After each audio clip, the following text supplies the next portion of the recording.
Hey guys, it's Mort here, and thank you so much for stopping by. I have two big announcements today. The first is that I've launched my Patreon.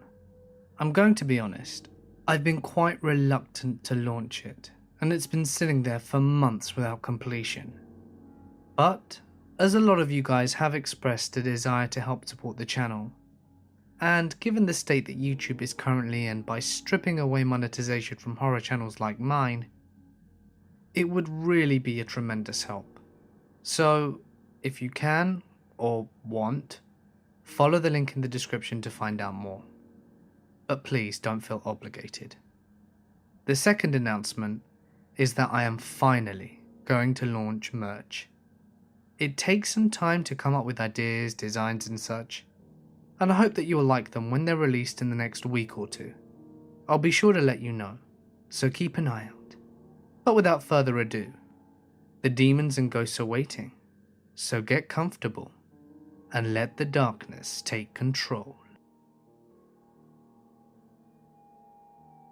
I worked at a hospital, doing transport for a couple of years.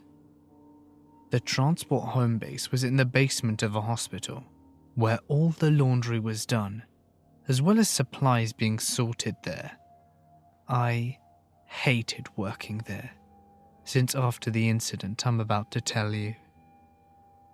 On this particular night, I was the only one in the basement when I heard whistling at the end of the hallway by the elevator. I poked my head around the corner, fully expecting to see my only co-worker on duty that night. But there was absolutely no one there. I shrugged it off. I'm not easily spooked, and nights are always slow. So I sat back, chilled in the break room for a little while and ate some snacks. Next thing I know though, I hear a loud bang. I walked into the hallway and a bed was rolling down the hall, bumping into the sides. It was very creepy, and at this point I seriously think my coworker is trying to bullshit me. So I radio him and ask him where he is. He tells me that he's in the cafeteria on the top floor of the building. I still don't believe him. He must be playing a joke, and I'm convinced I will catch him in the act.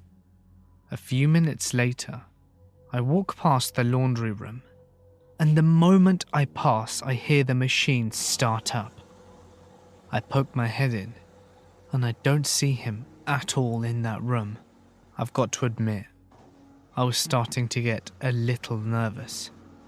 So then I walk into the laundry room, and the moment that both my feet step foot in there, all the machines simultaneously stop.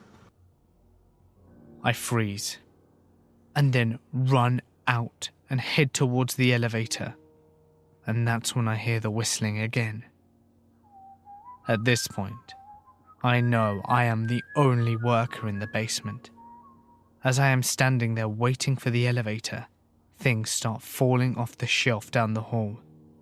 Boxes of gloves, tissues, packages of tubes.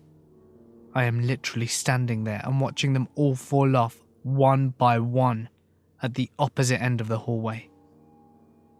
I shit you not. My entire body broke out in goosebumps. My hair stood on the end, and I had a strong gut feeling that I was being watched. I know I was not alone.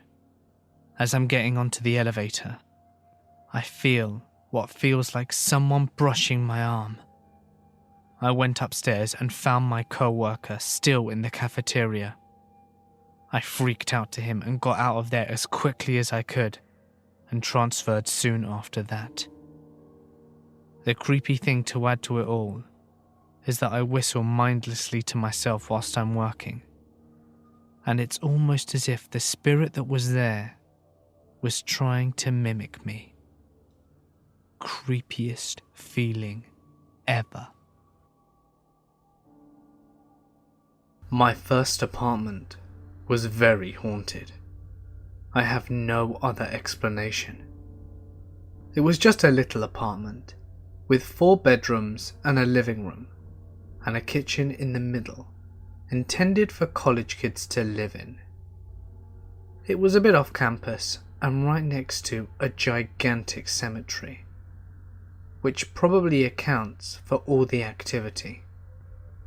There were 2 main ghosts, if you want to call them that is. We ended up just referring to them as the masculine and the feminine one. The main event that ticked off the activity was one night we were all hanging in our rooms, and most with our doors closed.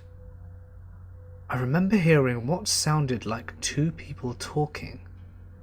One voice was light and feminine, and the other was lower and much more masculine. It was coming from the main kitchen area. They had a long conversation from the way it sounded. At first I thought it was a roommate with a girl he may have brought over, but after a while I realized that it wasn't anything like his voice. I creaked open the door, and the moment I did, the talking stopped mid-sentence. Not long after, my roommate came from his door across the hall, as he said that he heard it too, and we just kind of looked at each other for a bit, and decided to go for a walk, because it was very creepy. This event set off a chain reaction of weird shit. Another night, it sounded like something punched the wall as hard as it could in the kitchen after some jumbled speaking. Literally, blah blah bam, and it reverberated around the whole kitchen. It scared the shit out of us, especially because we were about to go to sleep. You would hear talking from another room on occasion, just weird mumbles and the like. Sometimes there would be more than one voice. You would always see shadows moving at the peripheries of your vision. More than once, we saw full-form figures. My friend at the time and roommate moved out after he saw something dark and human-shaped in his Skype window through his webcam, standing in his doorway. This was a short while before I left his room. Once, there was one just standing in a friend's room whilst he was away. I just ignored it and went into my room and locked the door. I think I had some shock going on. You felt like you were being watched quite often, footsteps all the time ranging from soft to hard. One time, it was around 9 o'clock, and I kept hearing someone walking on the grass outside the building back and forth, whilst the window was open. The unmistakable swish-swish of shoes on grass. At first I thought it was another tenant, but after a while I looked and there was no one there. And yet I could still hear someone walking back and forth along the side of the building. What made it even freakier still was that I was the only one living there at the time, and the units were mostly empty because it was summer. My friend had a baking sheet thrown at him. It flew from the top of the fridge where we kept our pans, right at his head as he was cooking. This did happen after he was trying to communicate with the ghosts, taunting it as it were. It wasn't uncommon to have things like keys, cups, etc. knocked off the counters, or things having moved from their own accord. But the greatest and freakiest experience of all was that the first Christmas that I lived there. I'd gone home for break, and we had all left around the same time. We had locked the place up, and we had left. We turned off all the lights, and locked every door and latched every window. Whilst at home though, there was this video card that I had left up in my apartment. My friend wanted to take a look at it, and we thought we could fix it for him. So we drove the hour-long drive back to my apartment to pick it up. When we got there, the place had the worst feeling I've ever experienced. It just felt like oppression walking into the building. All the lights were on, and my friend's computer was playing a movie. That part freaked me out the most, because he had locked the door to his room and shut his computer down. Not only that, he had this stupid long password that none of us knew. I immediately thought that someone had broken in. I grabbed a knife, and we cleared room to room. I had to jimmy open my friend's room that had the computer playing a movie, but there was no one there. No sign of forced entry. All the windows were locked. Wanting to get the hell out of there as quickly as possible, I chalked it up to just the apartment being weird, and we decided to both use the bathroom and then get the hell out of there with the video card. As I'm looking for the card, my friend just shouts, "Holy shit!" from the bathroom, and comes out pure white, pants still unbuttoned. He said as he was peeing, something whispered in his ear from the shower. He couldn't make out what it was saying, but it was a feminine voice. He never believed me every time I told him this place was haunted. He didn't doubt me after that, and it took him a long time before he ever came back to visit the apartment. Finally, all the weird shit came to a head. It would go through phases, where there would be relatively quiet for a while, and then batshit crazy for about a month. This particular cycle was pretty bad, and my friends and roommates were getting quite bothered by it. He went to the landlady to complain, and maybe to get us out of contract, and she said, and I quote, "Oh, don't worry. We've had a lot of complaints about that in the past, but no one's ever gotten hurt." At the time I was an atheist, but that situation really forced me to change my mind on ghosts and the afterlife.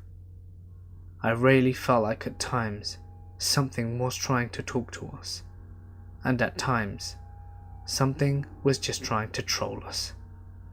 It really messed us all up, especially my friend.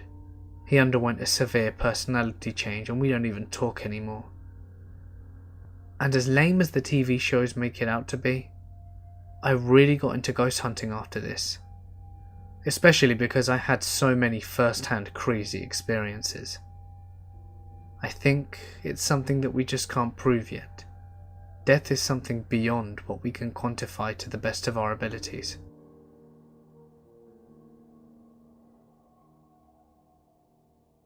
This story is about my aunt.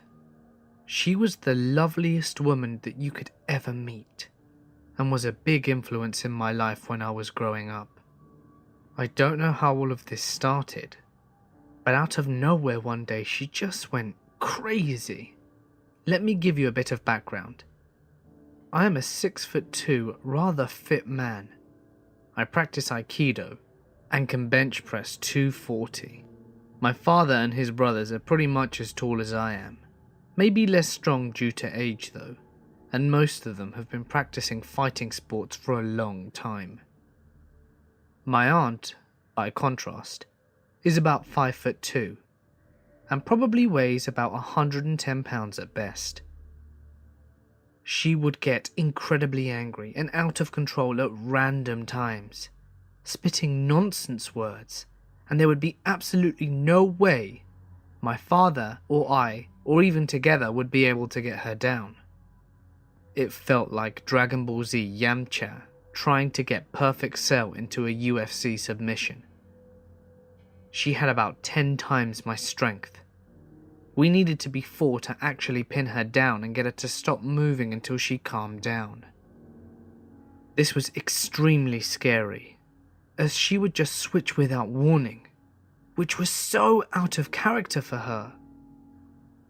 I didn't believe in the supernatural, but my grandmother, a traditional Moroccan woman, was convinced that she was possessed. And honestly, it really felt like it. For those of you who don't know, Morocco has a pretty big culture surrounding the supernatural, sorcery, possessions and exorcisms, so most of the elders in the family firmly believe in it.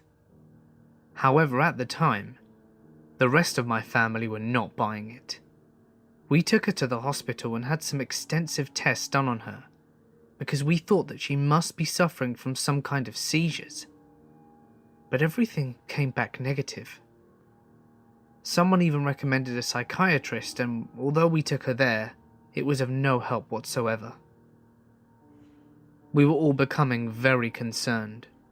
So fast forward a few months later, and it was becoming way too difficult for us to handle. My uncle contacted a good friend in Morocco, who was an exorcist in his family. He asked us to do one very strange thing.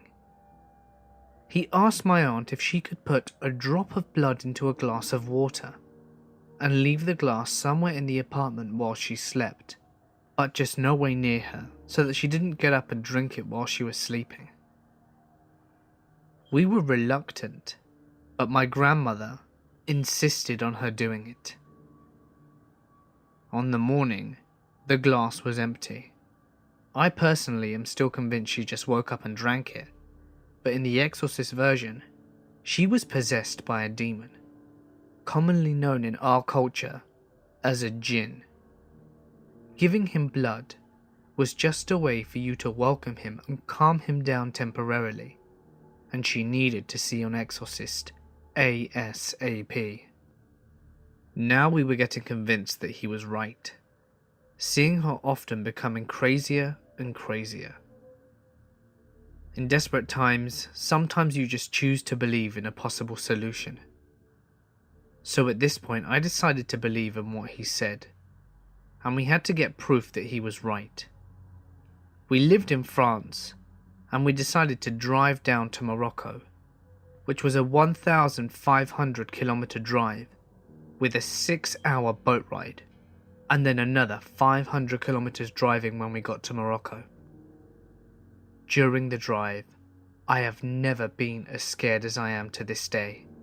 I was sitting in the back, my auntie in the middle and my dad on the other side. She went crazy at some point. We couldn't hold her down and she was trying to hit my uncle whilst he was driving. We nearly smashed into a wall, and my father had to dangerously choke her until she lost some strength. I know it sounds horrible, but she really was beyond it. So anyway, here we are in Morocco, getting to this village named Seferu, known as one of the biggest places in the country where sorcery happens. It's a rather creepy place, and not in a conventional creepy way either. What we all know of creeps are just what horror movies puts into picture, but the African creepy is on another level. We get to meet this exorcist guy, and he asks us to buy a sheep to sacrifice, and tells us that we should bring him the sheep's guts back for the exorcism to happen. My father and uncle take care of this, as I am absolutely petrified. As I stated earlier, I didn't believe in this. I decided to because honestly the situation called for it. But at this point, in a freaky spooky village in the middle of Morocco, we were advised to never eat anything outside or accept anything from a stranger who might try and curse us, where everything looked twisted as hell. I was losing it, and really could not wait to leave this place forever. On the following day, we went to the exorcist's house and brought him these guts. He put them into a bowl and asked me if we were feeling strong enough to stay, as more people around would make it easier to exorcise. Well, I really wanted to leave, but seeing as everyone was staying, I stayed as well. My aunt was lying down in front of us next to the bowl, and we were sitting down around her holding hands, and the exorcist started saying stuff in a dialect that I couldn't understand. he gets sweaty and begins speaking faster, and I see my aunt twitching in what looks like pain. And then all of a sudden, all the lights went out. Holy shit, I think I peed my pants at this moment. The exorcist screamed something, and then my aunt screamed as well, and we were in total silence in the dark.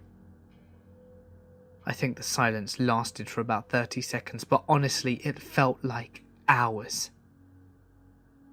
The exorcist assistant then came in with a lamp, and what we see is that both him and my aunt are passed out.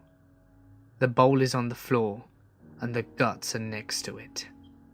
The guts had turned black. I'm not joking, they were red before the lights went out, and then they were black, as if they'd been singed beyond belief. I have goosebumps just remembering that and trying to picture it. The assistant urges us not to touch the guts at any cost. The exorcist wakes up and goes to put some water on his face, and then tells us to follow him. We went to a nearby empty hill, and when we reached the top, he asked us to burn the guts right then and there, as the demon was now possessing the sheep, and we could get rid of it. And that's exactly what we did. Since that day, my aunt has never shown any problems whatsoever. Her crisis period never happened again. Trying to remember this honestly scares the crap out of me. Just seeing her now gives me the chills, even though she is back to being the loveliest person I know. I am just so glad though, that she is back to the way she was. My mother, my daughter and I live together in the United States. It's generally a nice set of apartments here, but like in any neighborhood, there are a few bad seeds, but for the most part, there are just ordinary, hard-working good people. I do have some stories to tell about the upstairs neighbor.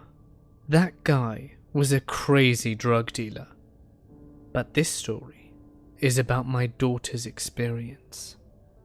During the following events, she was only 3 years old, and my job would require me to work the night shift as an inventory manager. So consequently, my mother would look after my daughter and drop her off at daycare in the morning, as of course, I would barely just be getting home. There would occasionally be rare times where I would finish work early and get to see her more, as well as the days I took off to spend more time with her. It was on a night where I was working that was the genesis of the events that followed. I was in my office when suddenly my cell phone begins to ring. I look down to see it's my mother, and I pick up immediately. I could tell that something was off. Her voice sounded worried, and she was telling me that she could hear wailing coming from a neighbor's house. And shortly after, there were several cop cars and an ambulance parked outside. She couldn't see anything, but there was a palpable feeling of dread that loomed in the air. It wasn't until next morning that we saw on the news that a woman living on the same complex as us was stabbed to death by her ex-boyfriend yesterday. As tragic as that was, I had no idea that the incident would affect my family in the way it did. Now, I need to describe the layout of the apartment, as it is important to understand the story. If you look down the hallway from my mother's room, you can see into the kitchen and the open living room, and from there, you can also see into my room. As time went by, my mother and I would notice that my daughter would act a little strange from time to time. She never wanted to be left alone, and would regularly stare at empty spaces as if she was zoned out staring at something. Not only that, she seemed to get scared for no apparent reason. We'd always ask her if she were okay, and she'd say that she was fine. I was off from work one day a few weeks later, and after playing some games with my daughter, I noticed that she looked pretty tired. So I put on a movie for her in my mother's room, as I washed the dishes to lull her into a nap. I went down the hallway into the kitchen to start washing the dishes, and after a few minutes, I see her walking down the hallway. I thought she was going to ask for a snack, but she passed me with her head tilted, as if she were following something into the living room, then into our room. Perplexed, I stopped what I was doing and I walked out of the kitchen into the living room. I called her name softly, but she didn't respond, and stood for a few moments in the front of our room, staring intently at the emptiness.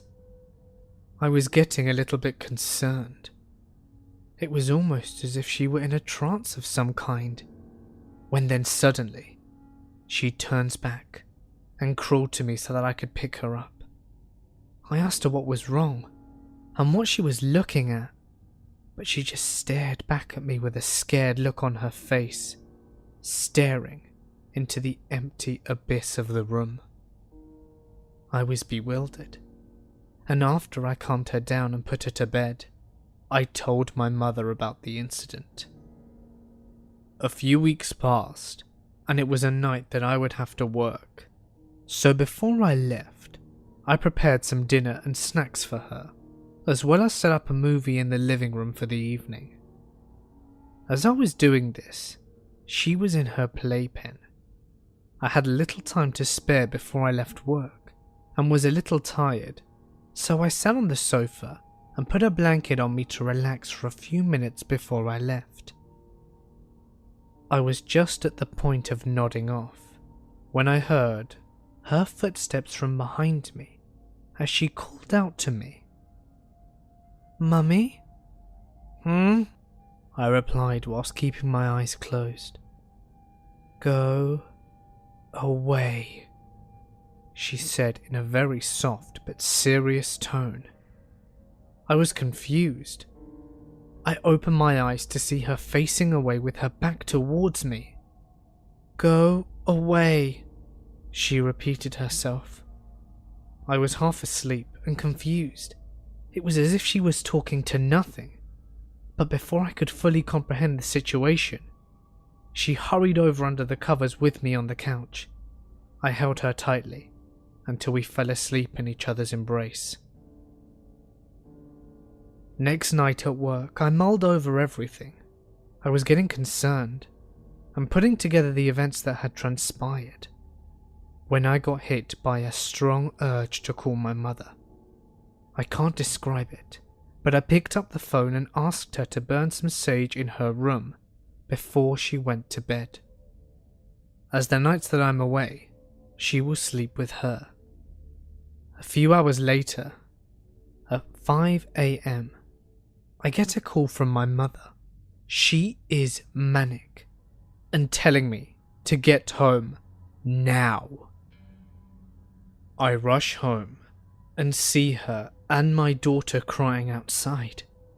I ask them what's going on, and my mother tells me that she is not stepping foot into the house until it's cleansed.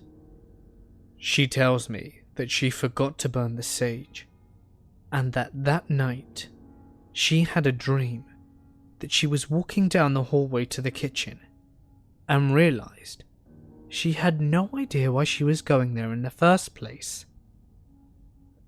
So she turned around to go back to her room, but there was something keeping her from opening the door. She wasn't sure what it was, but it filled her with pure dread and felt her stomach drop as she remembered that my daughter was still in the room. It was at that very moment She woke up because my daughter was screaming bloody murder. I entered the apartment and started burning sage. I stated out loud, "I think I know who you are, and I'm sorry about your death, but my daughter is only 3 years old and you are scaring her. Please, stop. You need to move on." After that, my daughter never acted strange again. I'm convinced that the poor woman who was murdered was clinging onto this world. But I'm not sure why she fixated on my daughter. I hope she found her peace.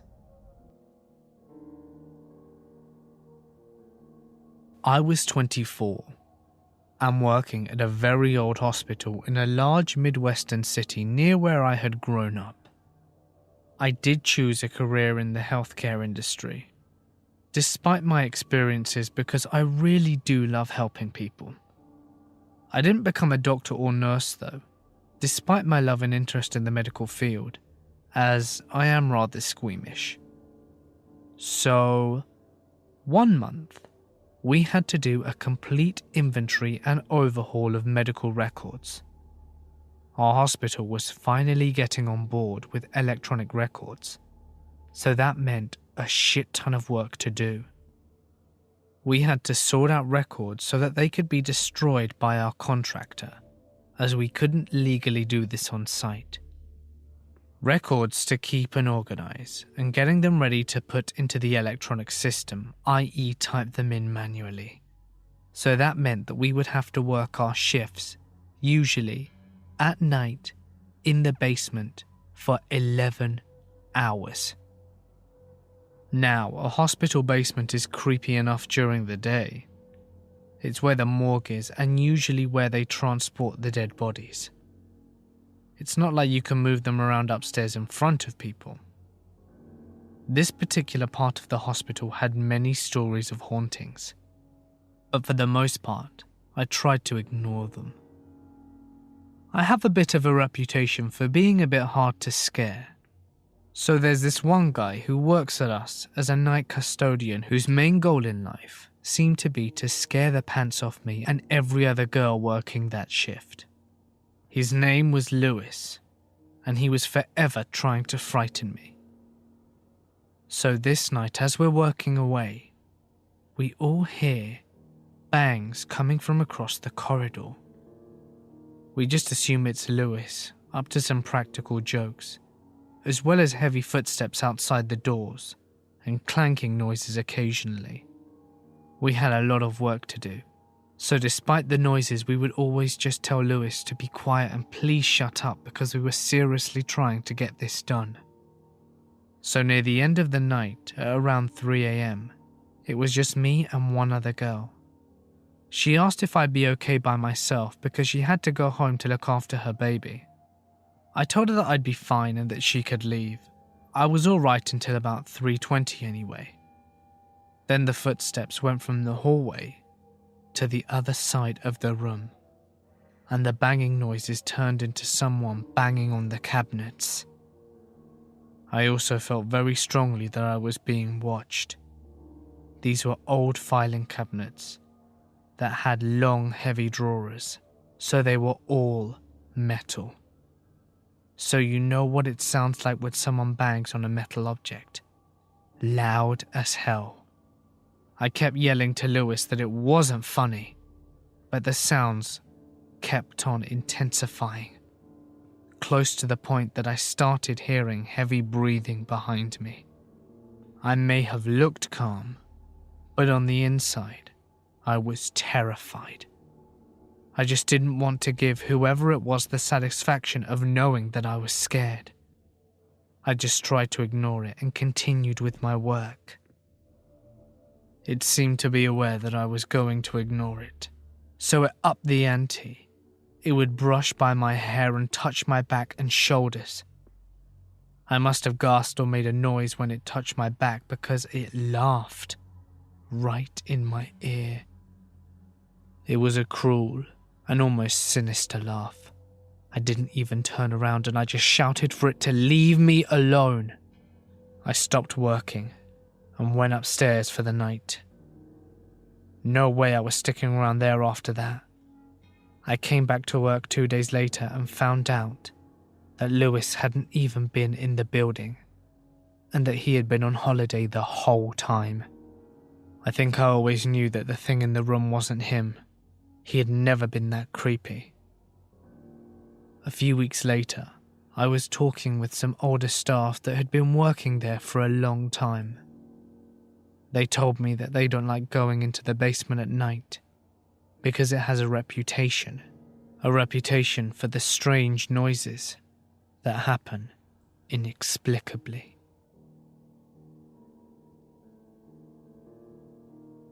I was around 17 on a solo trip to London. Late one night, I was meeting a friend at Finsbury Park tube station when some kids started harassing me. I walked out of the tube and made a right onto Seven Sisters Road, then another right, hoping to go around another tube entrance where I could call my friend to avoid these teenagers. As I was walking down Forth Hill Road, I passed a guy who was really tall and blonde. He was incredibly pale, wearing a long black Victorian-style duster coat, with the collar pulled up over the lower half of his face. I thought it was strange, but kept walking, thinking it was some goth guy who had come out of the Sir George Robey or something. When I turned right again onto Goodwin Street, I realised his footsteps weren't receding, but keeping pace with my own. I turned around and noticed that the guy had come around the corner and was about a quarter of a block behind me, so I kept walking until I realised that the street ended with a dead end. Shit. So I mustered my courage to fight off this creep and turn around and go back the way I came. And the guy is gone. I look around and there's no doorways, no alleys, nowhere that I could see that he might have gone. I go back down to Fonthill Road and I look up and down the street. Nothing. He's just vanished into thin air. I pulled my coat closer, ran back to the tube, and hustled myself back to my hostel. When I later told my friend about the night, he teased me that it must have been Spring-Heeled Jack, and I'm not so sure that it wasn't. My family used to own and run a real estate office. My grandfather owned it and was the boss, and my mother managed the rent roll and the clients. I worked there on weekends as a teenager. We worked in a very multicultural area, which I always loved, and there was always a reasonable Maori Islander community there, and a lot of whom were very religious. In one particular property we managed, there was this one family who had 2 sons. One of them played football with my younger brother, and the other is the subject of this incident. So this kid was 11, I think, and according to the family was beginning to act strangely.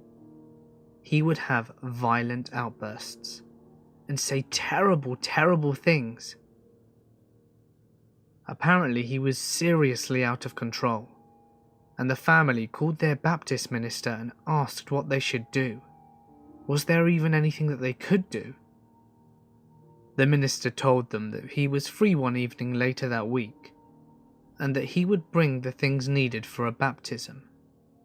He said that he would perform an exorcism for them.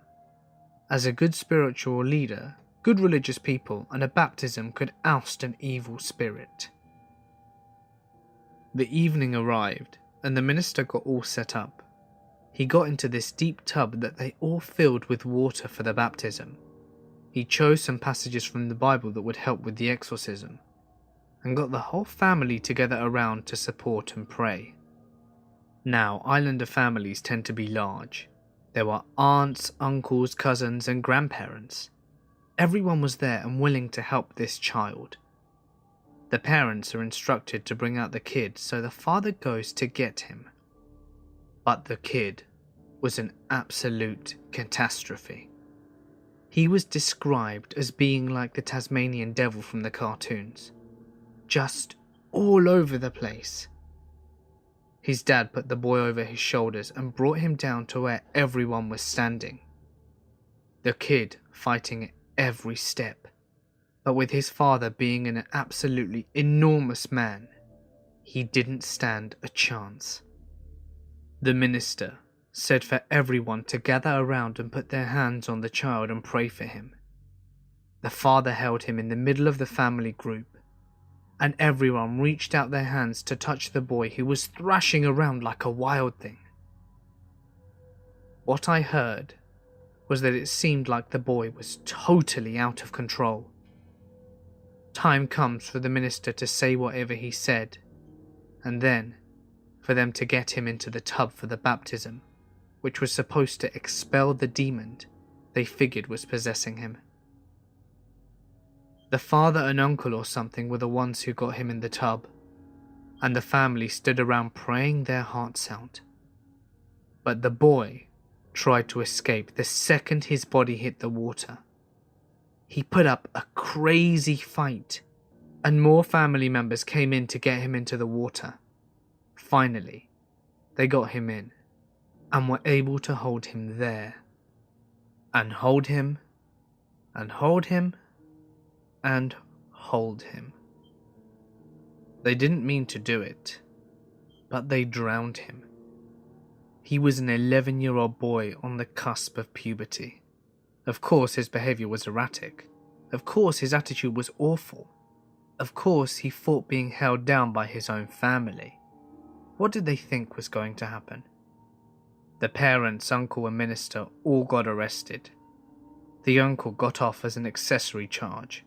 The parents got 10 years but were out sooner, and the minister got 15, and was in for the whole time because he was the leader. He should have known better. My mum had to go back and talk to the police and be a character witness about the family and the property and whatnot. Obviously, as we didn't know them all that well, we can hardly talk about the kid and whether he was possessed or not. But I can tell you that it was probably the saddest thing I've ever heard. And even if he was possessed, he didn't deserve for that to happen to him. I worked overnight security in one of the largest, best and oldest hospitals in the US. My fellow security officers and I all have stories about one building in particular. But the one that I tell is one that only happened to me. Backstory for the building. It was built in the late 1800s, and it was originally a psychiatric building for this hospital. Now, being the late 1800s, not much was known about psychiatric disorders, and on top of that, this hospital was known for its medical research. With both of those facts combined, you can infer that some terrible things were done in the walls of these buildings. A couple of years before I started working security there, this building had been converted into offices after the newly built part of the hospital dedicated a section for an updated psych ward. So anyway, my rounds for the night happened to include this building. At night, this building was empty, due to it being recently converted into offices, and the drones who worked there wanting to leave promptly at 5, if not earlier. In some of their haste, they left their office doors unlocked, which is a big no-no due to the medical information being located in their offices. It was our duty to go to each floor and to make sure that every door was locked, and if it wasn't, to secure it ourselves. I did my initial sweep of the building to make sure it was clear, and nobody was in the building. I proceeded to do my door-to-door checks, and the hallways were pretty narrow, so I could check both sides of the hallway doors at once. At the end of this hallway, there were 2 sets of doors that you had to go through to reach the final office. which was a dead end. Everything was secure. Awesome. Time for the next floor. I exited the 2 sets of doors from the dead-end office and stood absolutely frozen from what I saw. Every door ajar, set perfectly so their own weight wouldn't cause them to shut again, and one wheelchair at the end of said hallway, facing towards the steps. I had heard other security officers outright reject that set of rounds due to strange stuff happening there, but I laughed it off until that night. I never took those rounds again.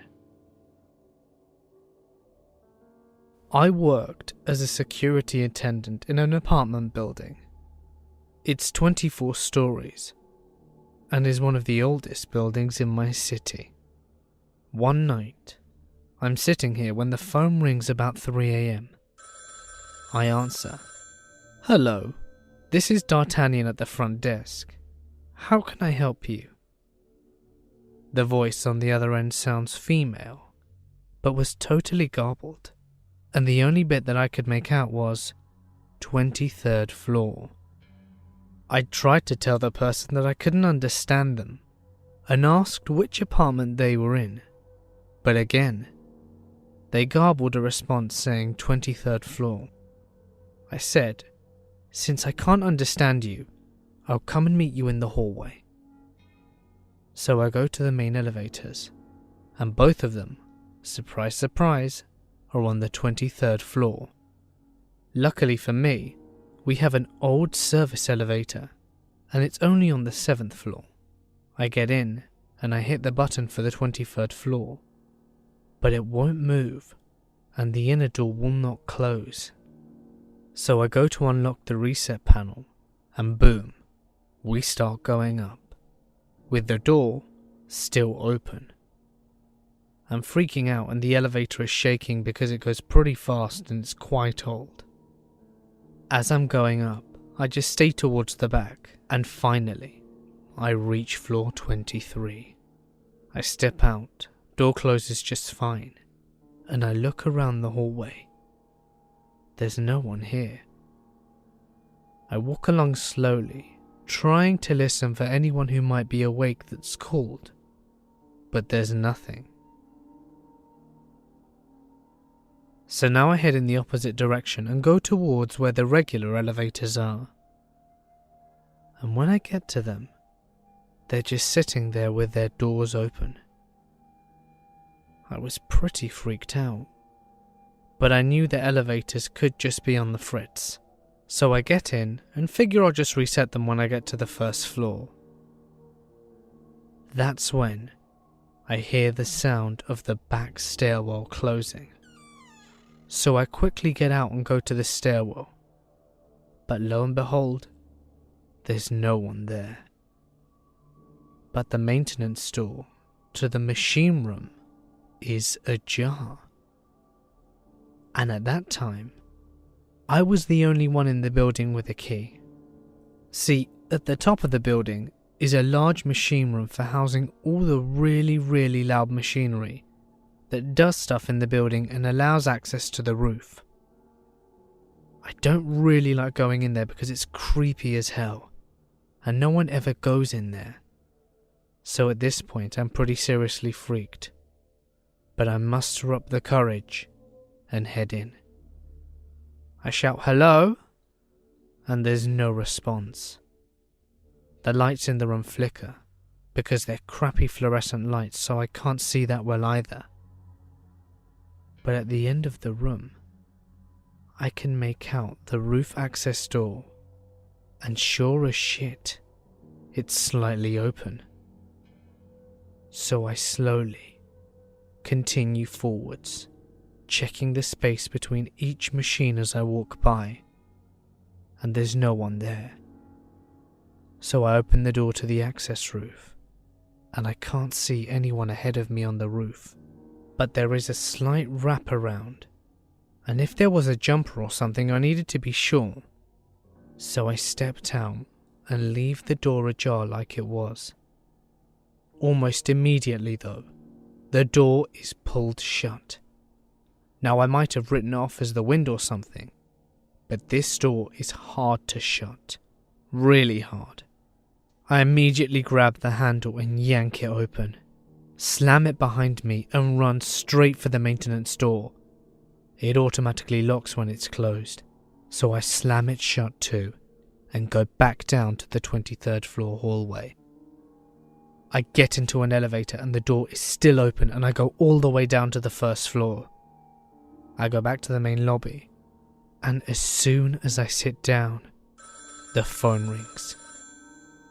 I pick it up and don't say a word. And sure as hell, garbled voice again audibly says, 23rd floor. I hung up the phone, turned the ringer off and spent the rest of the evening just staring at the parking garage security monitor. We live in a very old house. I've lived here since I was 4. I'm 22 now. A lot of odd things have happened here, the main one being that I woke up in the very early hours of the morning to see a young boy messing with the sink that I had in my room at the time. He wasn't looking at me, and he seemed almost not there, but I could see him. When I managed to pluck up the courage and go ask to see my parents, I left him in my room. My parents were very understanding. Turns out that years later, when they told my sister and I that we had spirits in the house, I described this lad to them, and they said that they'd seen him and they knew that I wasn't making it up. There was always singing in the house too. Never an actual source, just humming and singing, floating around the house. My sister and mother would always have things go missing, but they'd always turn up in the attic, or a room that we frequently used.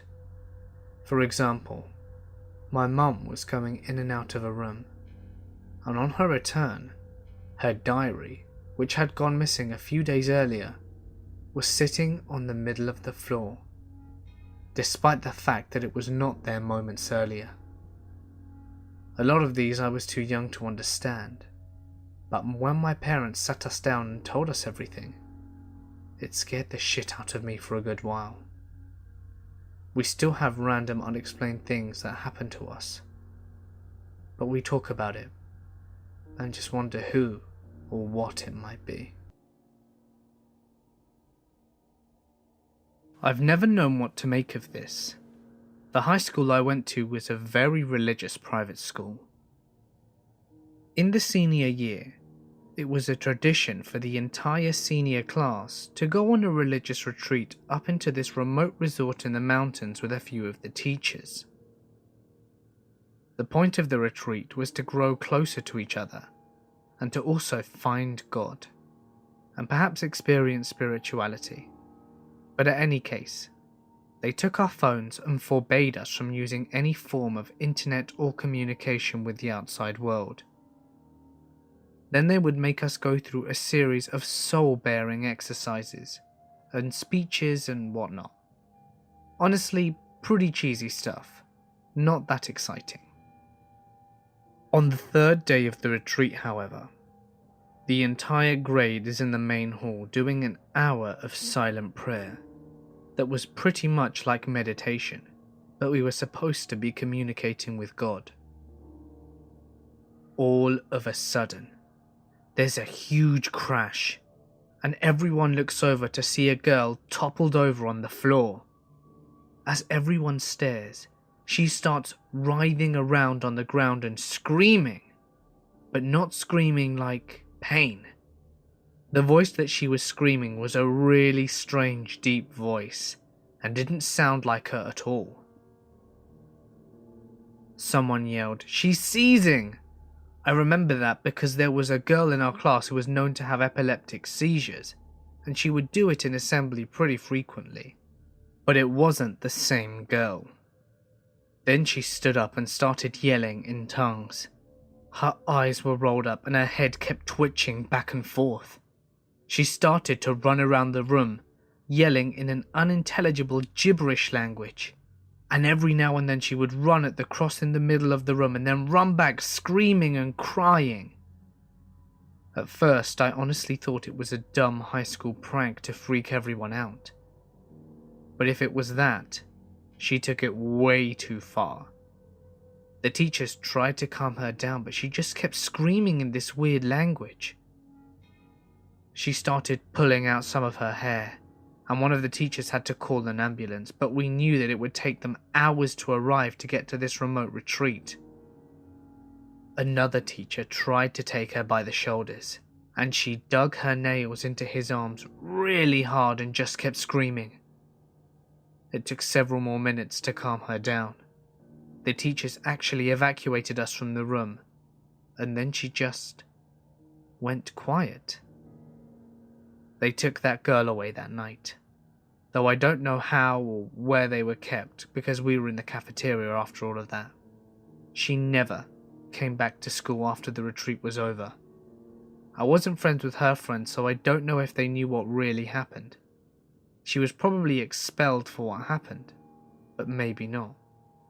If it was a prank, it went on for way too long, but it was damn convincing if it was.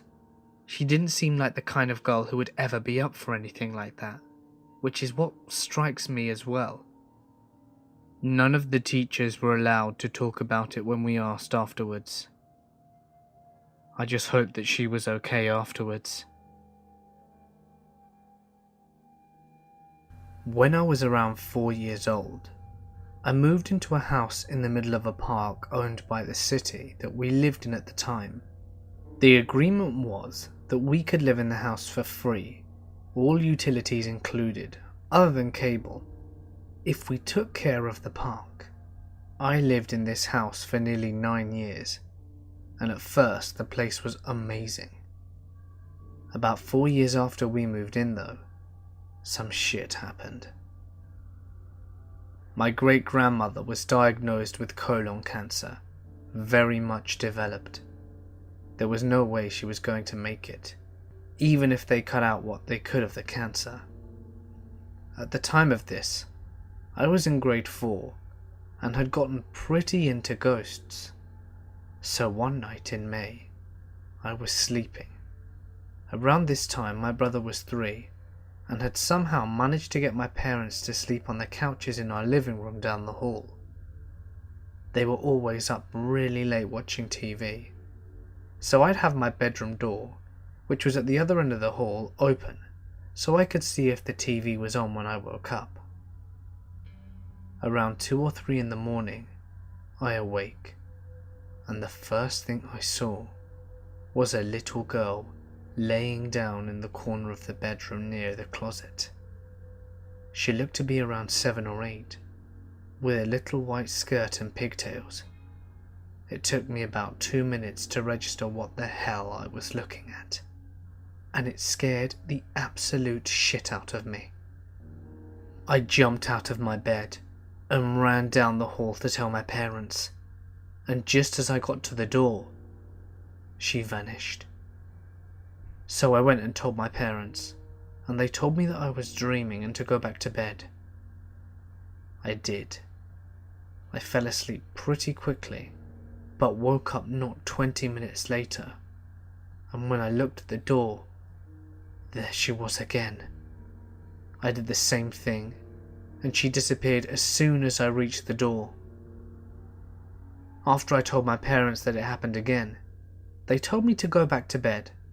So I did, and somehow managed to sleep without incident. Then about a month after, my great-grandmother passed away from the aforementioned cancer. Fast forward a few weeks after her death, I had gotten into the habit of going into the living room where my parents now slept on an air mattress. Whilst we were trying to sleep, I looked down the hall. I could barely see around the corner from the couch, but I could see a little bit. While I was sitting there, I saw something move and look around the corner. It was a short shape, just barely taller than the other couch that we had, but I saw it staring at me. And if that wasn't enough, it began walking.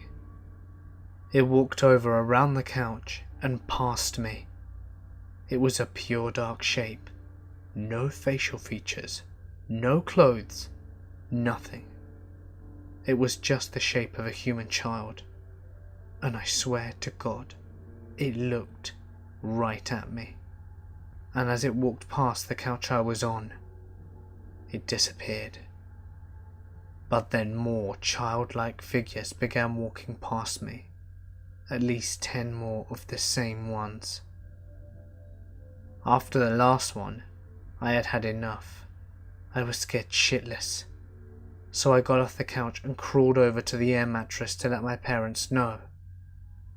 Whilst doing this though, I looked up at the corner to see a figure looking at me from behind it. It was a lot taller than the others, but the key differences were I could see the outline of curly hair on its head. I could feel whatever it was staring right into me. I began crying hysterically, and when my dad woke up, the figure was gone. I didn't sleep for the rest of the night. Since the next day was Saturday, I was able to contemplate the figures that I'd seen. The last figure with curly hair actually began to seem familiar, and then I put it together. The figure I had seen was that of my great-grandmother. It looked exactly like her, from the short, stocky build to the curly hair. And as for the kids, it took me a bit longer. If you want to learn about the park is Merkley Park. There's a high school there, right next to the park, and around 1890 it had been an elementary school, which ended up burning down. A few kids did die in the fire, and that's where I realised where the figures came from. Once I moved, the scariest thing to happen was a few nights after we moved in. I woke up because something had slapped me in the face. No one was in my room when I looked, and I still cannot explain it. I was helping another nurse with a patient that had lived a very hard life. He had numerous things going on, from cardiac to renal failure. You name it, he had it going on. This man was very much afraid to die. He never told anyone why, but I suppose everyone's afraid to die really. Every time his heart monitor beeped, he would just go into a raging scream. "Don't let me die! Don't let me die!" He clearly wasn't ready to go. At 2 a.m, his cardiac monitor starts alarming VTAC. We both rush into the room, and I am pulling the crash cart behind me. When I get to the room, the other nurse is completely white.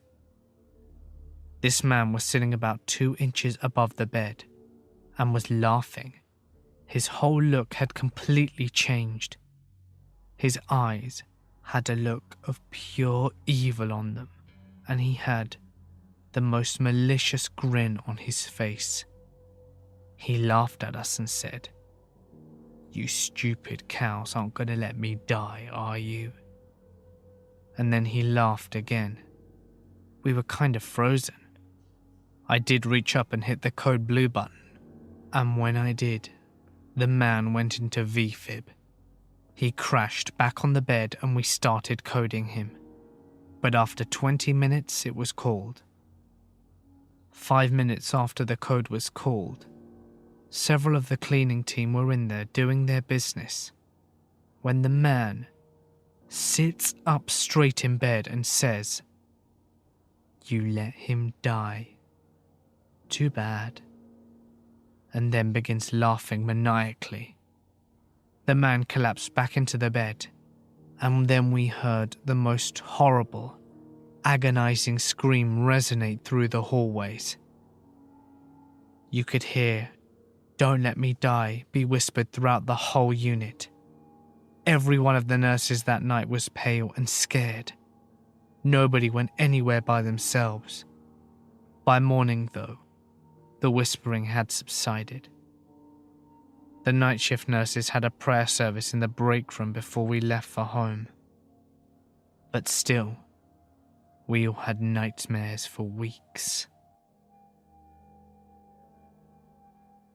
I used to work as a machine operator for a factory doing the graveyard shift. It was only me on the floor and a supervisor in the office, and for the most part, it was always a two-man shift. Sometimes, he would come to help me bring stock materials from the back. You see, the back storage room was haunted, or so I was told by the previous shift worker that I replaced. I'm not superstitious, and was skeptical about what I was told, and for the first week, nothing unnatural happened, which of course only reinforced my skepticism. However, as time went by, I started to notice that the machines closest to the storage room entrance would turn on by themselves randomly. Not to mention that I started to hear people talking in the back storage room whilst I was passing. As I mentioned, it was only me and my supervisor on that shift, and when I or we would go to investigate after hearing, we would find everything dark and silent. The time that crowns all instances, though, happened a few months later. My supervisor had just finished helping me with a task, and he told me that he would be in the office if I needed him. I'm carrying on with my work when about 20 minutes later, I hear a colossal crashing noise from the back storage room. It scared the shit out of me. At first, I assumed that it must have been him in the back room and that he crashed the forklift into the wall.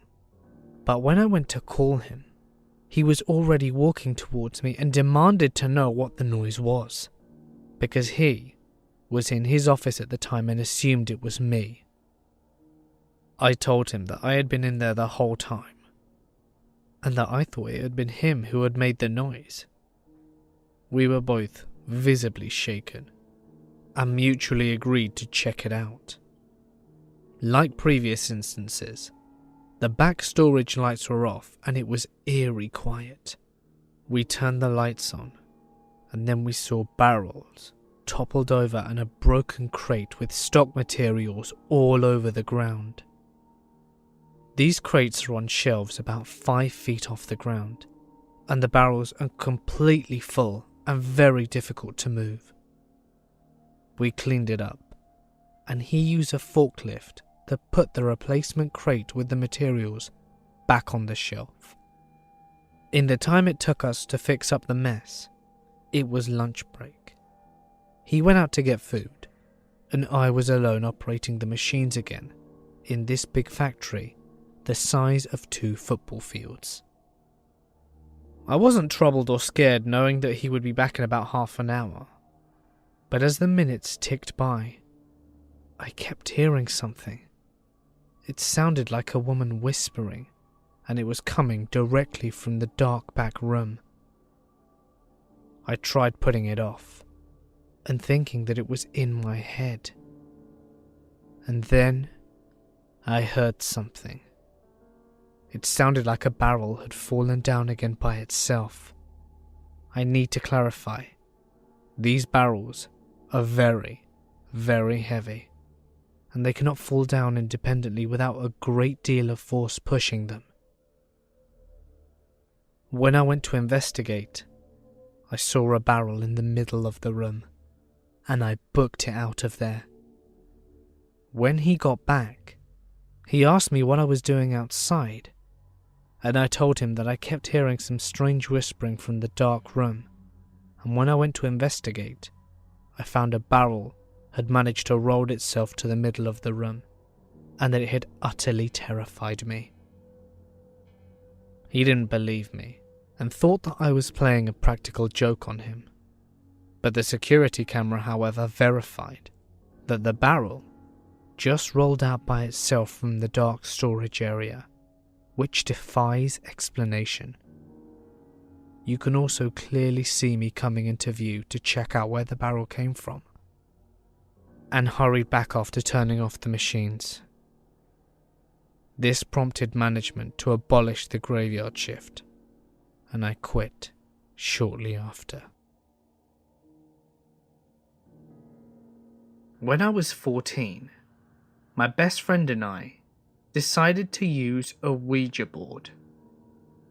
We got into a dark room in my house and lit some candles and started the game. Another friend of ours knocked on our door when we tried to contact the spirits. We let her in and resumed. This third person kept mocking us as we tried to get the supernatural messages, when all of a sudden, she passed out. We thought she was joking, but then she opened her eyes and began speaking in a voice that wasn't her own. It was very deep and guttural and damn scary. But we still thought that she could just be playing with us. She then laughed, a really horrible laugh, and started to say things that had happened to me. Things that I had never told anyone before, and she did the same for my best friend.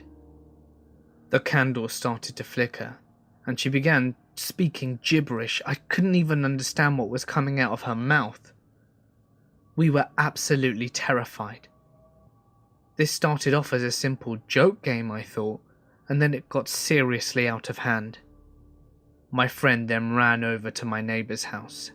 She was a very devout woman, and then she ran over to see our friend. She gasped and told us to bring her to her house.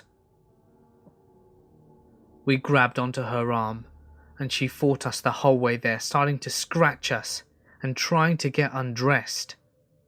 It was seriously freaking us out. When we got there, our neighbour locked herself in a room with the girl and told us to wait outside. I don't know what happened, but after a couple of hours, our friend and neighbour came out.